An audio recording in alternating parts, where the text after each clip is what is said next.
پاکستانی حکام اور IMF کے درمیان آئندہ مالی سال 2024 تا 25 کے وفاقی بجٹ سے متعلق اعداد و شمار کا تبادلہ ہوا۔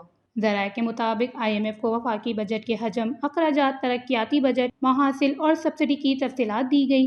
دستاویزات کے مطابق آئندہ وفاقی بجٹ میں اخراجات کا ابتدائی تخمینہ 24,710 ارب روپے لگایا گیا ہے، جبکہ حکومت کے جاری اخراجات کے لیے 22,037 ارب روپے کا تخمینہ ہے۔ IMF کو دی گئی دستاویز میں بتایا گیا ہے کہ آئندہ مالی سال وفاقی ترقی بجٹ کا حجم 2,590 ارب روپے ہوگا، جبکہ وفاقی ترقیاتی پروگرام میں 890 ارب روپے اور صوبائی ترقیاتی بجٹ 1,700 ارب روپے کا ہوگا۔ دستاویز میں کہا گیا ہے کہ پبلک پرائیویٹ پارٹنرشپ کی بنیاد پر ترقیاتی پروگرام کو آگے بڑھایا جائے گا۔ دفاع کے لیے 2,152 ارب روپے مختص ہوں گے۔ دستاویز کے مطابق سود اور قرضوں پر اخراجات کا ابتدائی تخمینہ 9,787 ارب روپے ہیں۔ 8,517 ارب روپے مقامی اور 1,158 ارب روپے غیر ملکی بیرونی قرض پر سود ہوگا، جبکہ آئندہ وفاقی بجٹ میں سبسڈی کا حجم 1,509 ارب روپے لگایا گیا ہے۔ توانائی کے شعبے کے لیے سبسڈی کا ابتدائی حجم 800 ارب روپے تک ہے۔